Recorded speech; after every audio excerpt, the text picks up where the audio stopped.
सर्वप्रथम सर्वांना श्री स्वामी समर्थ. स्वामी महाराजांच्या कृपेने तुमच्या सर्व चांगल्या इच्छा पूर्ण होत ही स्वामींचरणी प्रार्थना करते आणि आजच्या व्हिडिओला सुरुवात करते.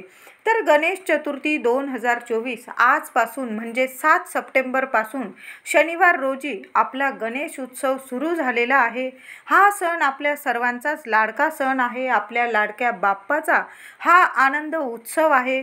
कधीचा आपण आपल्या बाप्पाची आतुरतेने वाट बघत होतो. किती दिवस झालं आपण घरात सजावट करत होतो बाप्पा येणार म्हणून. कुणी टेबल सजवतंय, कुणी घर सजवतंय. अगदी घर कसं आनंददायी झालं होतं. प्रत्येक जण वाट बघत होतं ती आपल्या बाप्पाची. आणि आज आपल्या घरोघरी बाप्पाचे आगमन झालेले आहे. घरोघरी सोसायटी मंडळं गल्लोगल्ली बाप्पांचे आगमन आज 7 सप्टेंबर 2024 शनिवार रोजी आपल्या घराघरात गणपती बाप्पांची स्थापना झालेली आहे. कुणी 1.5 दिवस, कुणी 5 दिवस, कुणी 7 दिवस, तर कुणाकडं अनंत चतुर्दशीपर्यंत 10 दिवसांचा गणपती बाप्पा विराजमान झालेला आहे. श्रद्धा महत्त्वाची. तुम्ही किती दिवस बाप्पाला आणताय यापेक्षा तुम्ही गणेश चतुर्थीच्या दिवशी आपल्या घरात बाप्पांना स्थापन करता हे महत्त्व. तुम्ही 1.5 दिवस बाप्पाला स्थापन करा किंवा 7, 5, 10, श्रद्धा महत्त्वाची असते. बाकी बाप्पा बघून घेतात सर्व. आता आपल्या सर्वांकडेच बाप्पांची स्थापना, नैवेद्य, आरत्या, वातावरण कसं सगळीकडं आनंददायी जल्लोषाचे झालेले आहे.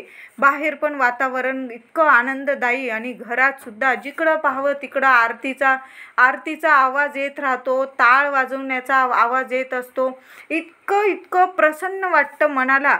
मनापासून आपण सर्वच जण बाप्पांची सेवा करत आहोत. प्रत्येकाने घरात बाप्पांची अथर्व शीर्ष, गणपती स्तोत्र, गणपती मंत्र ही सेवा नक्की करायची आहे. प्रत्येक घरात, तुमच्या घरात बाप्पा विराजमान असू दे किंवा तुम्ही गणपतीची मूर्ती आणली असेल किंवा नसेल तरी पण देवघरात आपल्या गणपती बाप्पाच्या मूर्तीसमोर तुपाचा दिवा लावा, अगरबत्ती लावा आणि ही सेवा नक्की करायची आहे. प्रत्येक घरामध्ये ही सेवा ही 10 दिवस, 10-11 दिवस तर ही सेवा झालीच पाहिजे.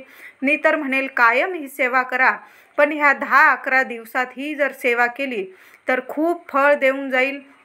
तर आता तुमच्या घरात जर बाप्पांची स्थापना झाली असेल, बाप्पासमोर तुपाचा दिवा, अगरबत्ती लावून सहकुटुंब, सहपरिवार बाप्पांचं अथर्व शीर्ष फलश्रुतीसह 1 वेळा जरी बोललात तरीही चालेल आणि 1 वेळा गणपती स्तोत्र, 1 माळ ओम गणपते नमः एवढी जरी सेवा केली, बाप्पा नक्कीच तुमची हाक ऐकतील. तुमच्या मनातील प्रत्येक इच्छा पूर्ण करतील. तुमच्यावरील सर्व संकट, दुःख, दारिद्र्य, सर्व चिंता बाप्पा हरण करतील.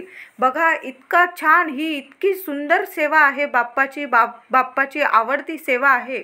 अथर्व शीर्ष ज्या घरात पठण केलं जातं त्या घरात कशाला कमी राहत नाही असं म्हटलेलंच आहे.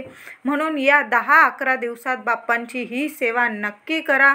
तुमचा देव बाप्पा 1.5 दिवसांसाठी, 5-7 दिवसांसाठी स्थापन केला असेल तरी प्रत्येकाने रोज गणेश चतुर्थी ते अनंत चतुर्दशीपर्यंत ही सेवा करायलाच हवी. कायम आपल्या बाप्पांचा मंत्र जपत राहा. कधीच संकट, बाधा तुमच्या जवळ सुद्धा फिरकणार नाही. तर उद्या म्हणजे 8 सप्टेंबर ऋषी पंचमीला उद्या 1.5 दिवसांचा बाप्पा ज्यांनी बसवला असेल तर उद्या ते लोक बाप्पांचे विसर्जन करणार असतील.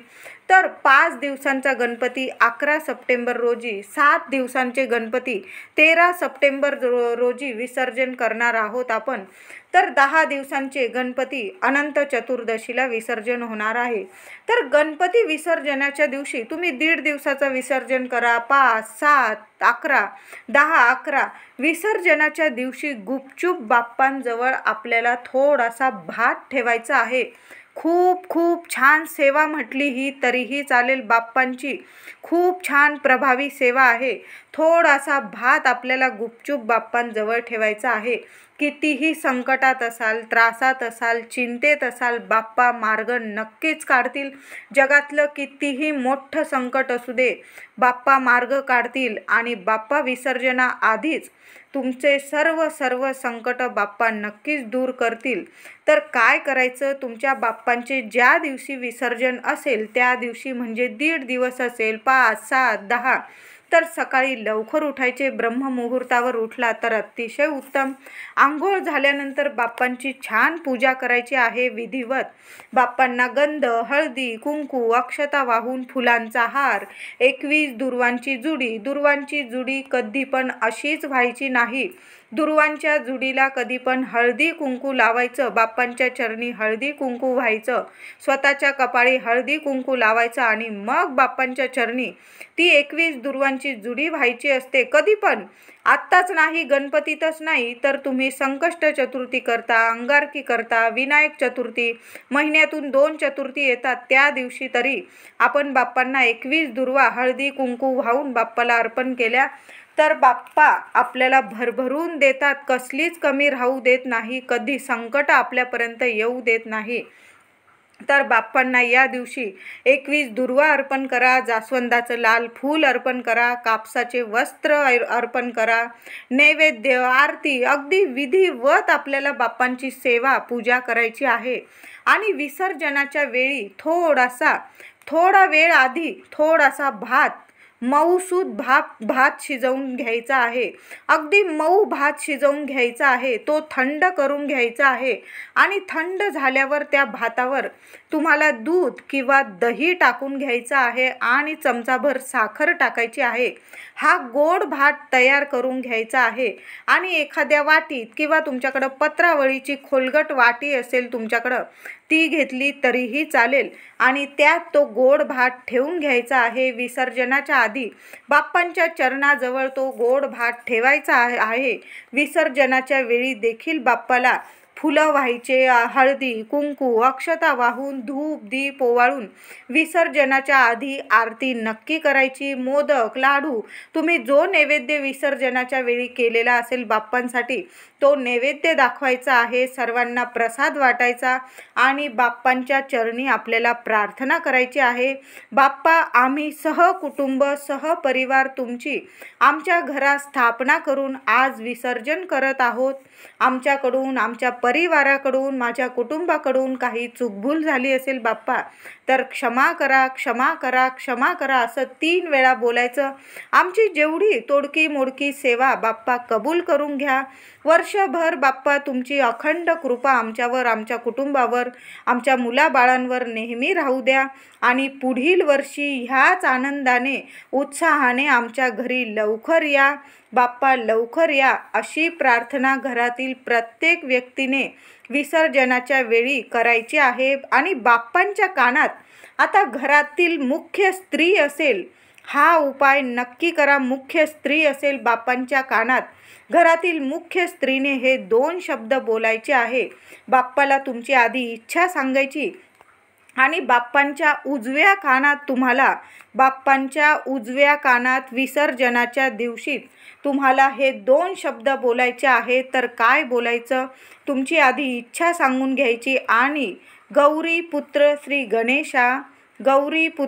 गणेशा आणि ओम नमः शिवाय हे 2 शब्द बोलायचे आहे. तुम्हाला कळालंच असेल, गौरी पुत्र श्री गणेशा आणि ओम नमः शिवाय बोला आणि बस. मग बघा, कायम तुमच्या संपूर्ण घरादाराचे, तुमच्या मुलांचे, लेकरा बाळांचे संकट विघ्न गणपती बाप्पा दूर करतील, कायम संकट हरण करतील, विघ्न दूर करतील, रक्षण करतील. पावलोपावली जी महिला आई बाप्पाला गौरी मातेचं नाव घेऊन इच्छा सांगते, विसर्जनाच्या दिवशी, विसर्जनाच्या वेळी बाप्पांना प्रार्थना करते, गौरी पुत्र गणेशा कधीच एका आईला निराश करत नाही. त्या आईची प्रत्येक इच्छा बाप्पा नक्कीच पूर्ण करतात. तिच्या प्रत्येक हाकेला धावून जातात. तर विसर्जनाच्या वेळी प्रत्येक आईने बाप्पाला हे 2 शब्द कानात नक्की बोला. बाप्पा गौरीपुत्र आणि शिवपुत्र आहे, या माता पितांचे नाव घेऊन बाप्पांना प्रार्थना नक्कीच करा. तुमची प्रत्येक इच्छा पूर्ण होईल. तर अशी प्रार्थना करायचीच आहे. आणि विसर्जनाच्या वेळी बाप्पांजवळ गुपचूप थोडासा गोड दूध भात किंवा दही भात साखर ठेवायचा आहे. तुम्हाला ती गणपती बाप्पांची कहाणी माहीतच असेल. जेव्हा कुबेर महाराज बाप्पांना आपल्या महालात भोजनासाठी खाण्यासाठी घेऊन जातात, तेव्हा कुबेर महाराजांच्या महालातील सर्व अन्न भोजन गणपती बाप्पा खाऊन टाकतात. तेव्हा माता गौरी गणपती बाप्पांना गोड भात देते. तेव्हा गणपती बाप्पांची भूक भागते, शांत होते. म्हणजे जेव्हा बाप्पा आपल्या घरात स्थापन होतात तेव्हा आपण बाप्पांना वेगवेगळी मिठाई, मोदक, लाडू सर्व पदार्थ नैवेद्य दाखवतो.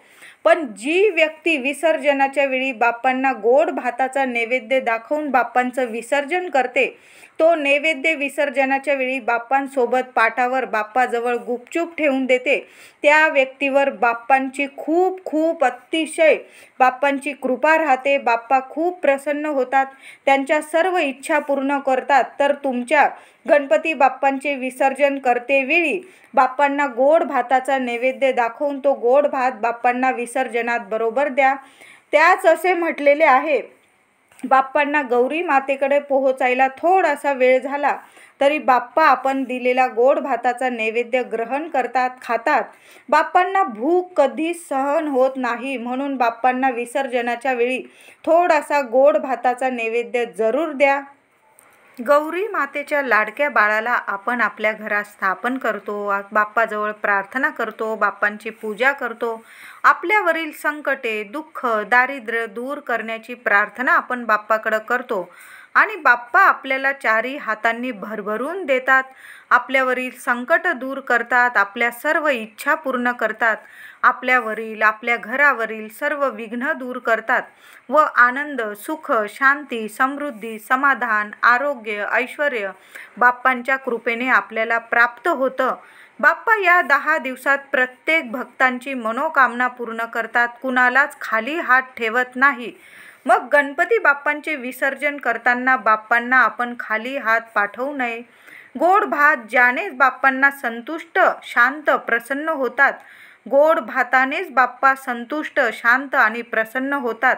तो गोड भात बाप्पांबरोबर नक्की द्या. बाप्पांची खूप कृपा होईल तुमच्यावर. तर तुमच्या गणपती बाप्पांचे विसर्जन करताना म्हणजे तुम्ही 1.5 दिवसांचे करा, 5, 7, 10 बाप्पांना विसर्जनाच्या वेळी बाप्पांना गोड भात बरोबर नक्की द्या. गुपचूप दिला तरी चालेल, बाप्पांसोबत पाटावर ठेवून द्या, बाप्पांच्या चरणाशी मांडीजवळ ठेवून दिला तरीही चालेल. तर अशा पद्धतीने प्रत्येकाने आपल्या घरात बाप्पांना आपण विराजमान केलेलं आहे, स्थापन केलेलं आहे. तर आता विसर्जनाच्या वेळी थोडासा दूध, भात, साखर, गोड भाताचा नैवेद्य, प्रसाद बाप्पांसोबत गुपचूप द्यायचाच आहे. प्रत्येकाने द्या. बघा बाप्पांची कृपा किती तुमच्यावर होणार आहे. तुमची मनातील प्रत्येक इच्छा बाप्पा पूर्ण करणार आहे. बाप्पा विघ्नहर्ता आहे, रिद्धी सिद्धीचे दाता आहे, बुद्धीचे देवता आहे. तर